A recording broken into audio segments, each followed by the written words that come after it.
Magandang araw mga ka-troopers. Welcome to our channel. Gusto niyo bang magbenta ng coins sa amin?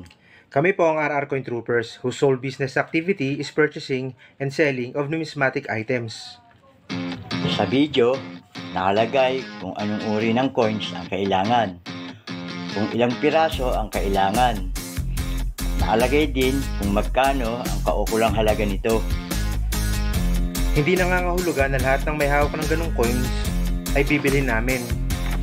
Bawat coins na binibili at hinahanap din po namin ay may kaukulang codes para hindi po magkalituhan at mas papadali ang proseso. At binabanggit namin ang bawat codes ng coins na completed na. Meron kayong coins na kagaya ng nabanggit, i-post sa rrcointroopers/coins upang masuri ito. Sa mga video at picture na inyong pinopost, kami po ay pipili kung anong coin ang pasado sa aming pamantayan o kriteriya, at yun po ang aming bibilin. Ang deal o transaksyon ay mangyayari kapag may napili ng coins. Ang may-ari ng coins ay aming tatawagan para sa prosesong legal ng pagbili. We always see to it na walang hassle on both sides. At hindi po kayo gagastos kahit isang kusing dahil ang RR Coin Troopers po ang sasagot sa lahat. And for the record, ang ipaprioritize po namin ay ang mga sumusunod sa proseso para po maging fair naman sa kanila. Maraming salamat po.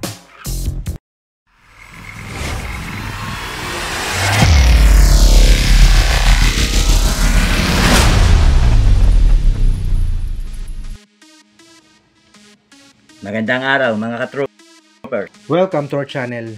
Shoutout muna kay Julie Abad ng Kanyugan, Pasig, at kay Parkud sa Dibing Pasig, kay Luis Morales ng Cebu City. Pa-shoutout na rin kay Jay Taruk. Yan yung kababata nyo, di ba kuya? Oo. Yung ano yan yung newscaster, yung broadcaster. Siya yung may ano ng Motorcycle Diaries sa GMA. Oo, tama. Kababata ni kuya yan dito sa Pasig. Ayan, so mga ka-troopers, you might wanna check out some of our videos na gaya nitong proseso ng aming pagbili. Ayan, yan yung thumbnail nun. Pati na rin tong tips on how to sell your coin. Siguradong may matututunan kayo dyan sa mga video na yan. So, just check those videos. Ayan, so mga ka-troopers, let me tell you this. Na ang pinaprioritize talaga namin ay ang mga sumusunod sa aming proseso. Actually, marami nagtatampo sa amin na kakilala namin kasi i-approach kami, mag-offer ng coin, sabi namin. You have to follow yung instructions natin, di ba? Kailangan i-post ninyo with code. Hindi porke kakilala ka namin, ganoon yung gagawin. So kaya nga marami nagtatampo. Sa iba naman kasi nagko-comment na kung ano sinasabi. Ang point ko lang kasi, hindi nila pinanood yung video tapos kung makasta sila, kala mo nagrabyado sila. Alam niyo, napaka-unfair. Kung magsalita sila ng paninira, iba di ba? Dapat hindi ganun. Actually, meron naman talagang maninira lang sa atin na wala namang ginawa Okay lang yun, diskarte mo yun, masaya ka dyan okay na yun. Tsaka hindi mo kami matitigyan. Tsaka hindi kayo maliligaw sa ginagawa namin video. Alam nyo bakit? Naka-proseso na rin lahat ng mga detalya. At eto pa kasi kung iintindihin kasi yung video, halimbawa naghanap kami ng isang barya, nakalagay doon kung ilang piraso. Hindi naman pag sinabing may ganito, lahat yan bibilhin namin. Come on, hindi kami ganon para, di ba, i-hoard yung mga coins na ganyan. And about sa price namin, kaya namin bilhin ng ganon, kaya yun ang presyo namin. Yung buyer namin, mataas ang diskarte namin. Plus, dinadagdagan namin ang sarili naming pera sa kita namin, sa bulsa namin, sa puso namin. Okay? Most of coins na binibili natin, may buyer na sure na tayo, di ba? May sure buyer na as in. Kaya sana intindihan po. Ang importante, panoorin, intindihin ng video. Huwag nyo ipagdamot yung pagpanood ng video kung malalaman naman ninyo ang tamang proseso. Yun ang ano dyan Kesa yung titigil lang ang thumbnail, sabi wala lang, maliligaw kayo. Tapos pag di kayo napansin, ganto.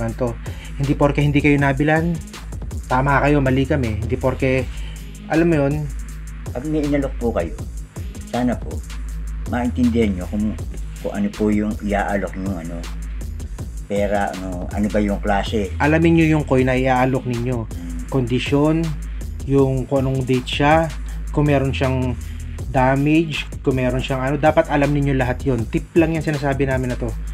Kasi wala naman ibang magano ng coin ng in-offer nyo coin kundi kayo rin eh. So dapat alamin yung coin niyo para malaman niyo kung magkano rin ang value niyan. Yun ang importante. So anyways, let's go to our real topic na talaga. Yung hinahanap namin. Dalawang klase to eh, di ba? Dalawang klase na. Dalawang barya yung hinahanap namin this time. Ano ba itong mga to? Ito ay ang 50 centavos na Filipino series. Ang composition to ay nickel brass. At ang weight naman ito ay 8 grams na may diameter na 2.75. 27.5 mm. Okay. At ang thickness naman ito ay 1.95 mm. At ang edge nito ay threaded. At ang obverse ay Marcelo H. Del Pilar. At ang reverse naman ay coat of arms. Tapos yung isang hinahanap naman namin mga ka-troopers ay ang 1 piso na Filipino series din. Ganito tsura niyan. Ang composition nito ay nickel brass. Ang weight ay 14.45 grams. At ang diameter naman ay 33 mm. Thickness na 2.17 mm.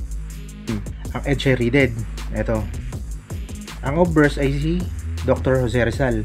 Then ang reverse naman ay ang coat of arms din. Ito yun. So ano ba yung kailangan natin? Ano mga taon?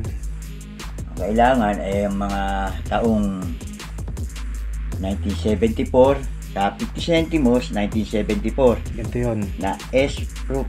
Okay. Ulitin ko. Sa 50 centimos 1974 S-proof ang kailangan. And then sa 1 peso naman ang kailangan 1974 din S-proof din.